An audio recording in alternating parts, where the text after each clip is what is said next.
नमस्कार, प्रणाम, सत श्री अकाल।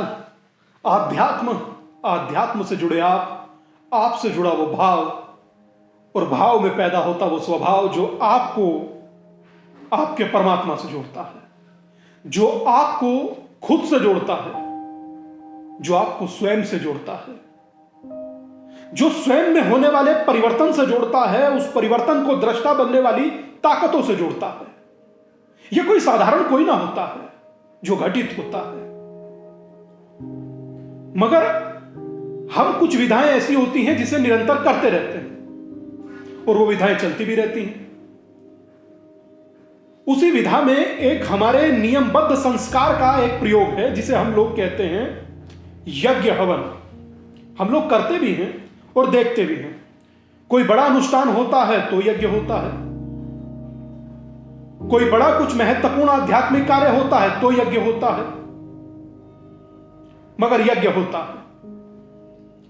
मगर कभी आपने जाना इसके पीछे का विद्वानों का तर्क क्या है? महत्वपूर्ण लोग, विद्वान लोग इसके बारे में क्या मानते हैं, क्या जानते हैं और क्या सोचते हैं, और उनके जीवन में क्या परिवर्तन आए, उनका अनुभव कैसा रहा, शायद हम नहीं सोचते। हम इसलिए नहीं सोचते क्योंकि जो हमारे जीवन में निरंतर चल रहा बस उसी का हिस्सा बनकर रहना चाहते हैं। क्योंकि हम कभी जहमत नहीं उठाते कि हम सोचते हैं क्या करना यार, जो चार लोग बैठकर घर में कर रहे हैं, गृह प्रवेश हुआ हमने तो कर लिया, किसी के यहां गए, कोई आध्यात्मिक ओकेशन हुआ हमने तो कर लिया, कोई धार्मिक संस्कार हुआ हमने तो कर लिया, मगर हम लोग करते हैं मगर जानते नहीं। ये तमाम छोटी छोटी चीजें मुझे लोगों के प्रश्नों में मिलती हैं। मैं बड़ा जिज्ञासु सुनता हूं और देखता हूं कि लोग ऐसा चाहने लगे कि उन्हें पता लगे। ये कोई साधारण चीज नहीं है,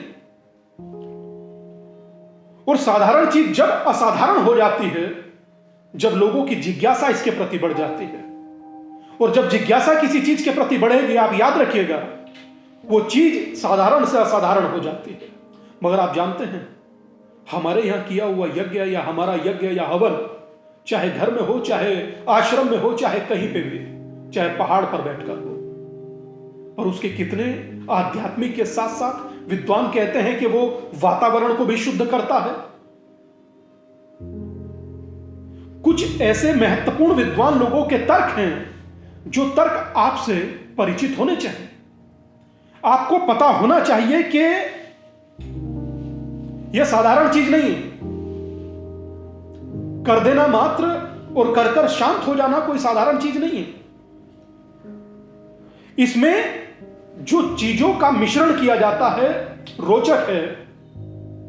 इसमें तिल का मिश्रण होना, इसमें कपूर का मिश्रण होना, प्राकृतिक चीजों से, जड़ी बूटियों से मिली सामग्री का मिश्रण होना, और उस मिश्रण से जब अग्नि उठती है, धुआं उठता है, तो वो घर के द्वार के, भवन के कोने कोने को ना कि पवित्र करता है, शुद्ध भी कर देता है, स्वच्छ भी कर देता है। जो वातावरण को स्वच्छ करता हो उसे आज की भाषा में क्या कहेंगे, सोच रहा हूं, सैनिटाइज कर देना, मतलब घर को एकदम पवित्र कर देना, शुद्ध कर देना, सभी कीटाणुओं को समाप्त कर देना।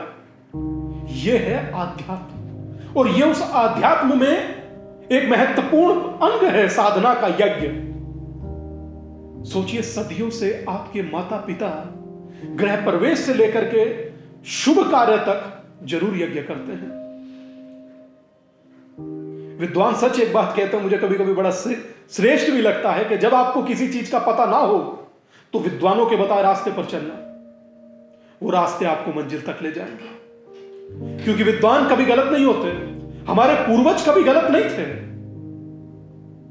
चाहे वो गाय को जाकर एक रोटी देना या पेड़ा खिलाने से लेकर चिड़िया को छत पर दाना डालने तक, सनातनी तो है जो हर जीव जंतु सबका ध्यान रखता है। चिड़िया, कौवा, गिलहरी सबका ज्ञान रखता है। तो आप भी अपनी संस्कृति का ध्यान रखें और संस्कृति के बारे में ज्ञान रखें। आपको पता होना चाहिए कि आपका किया हुआ यज्ञ ना कि सिर्फ आपके भवन को, वो धुआं जब आकाश में जाएगा उस वातावरण को भी शुद्ध करेगा। क्योंकि उसमें जड़ी बूटियां हैं, वृक्षों की जड़ी बूटियां हैं, साधारण नहीं। कपूर का फ्रेग्रेंस आप देखते हैं कभी जब घर में जलाते हैं, कैसे साधारण हो सकता है? तो अपनी संस्कृति को समझिए, उसके वैज्ञानिक तथ्यों को समझिए, विद्वानों के तर्क को समझिए और जीवन को तब जीजिए। आध्यात्म को पूरी तरह से समझकर तब स्वीकार और अंगीकार कीजिए, जिंदगी बदल कर रख देते हैं। ये वो जीवन से जुड़े संस्कार हैं।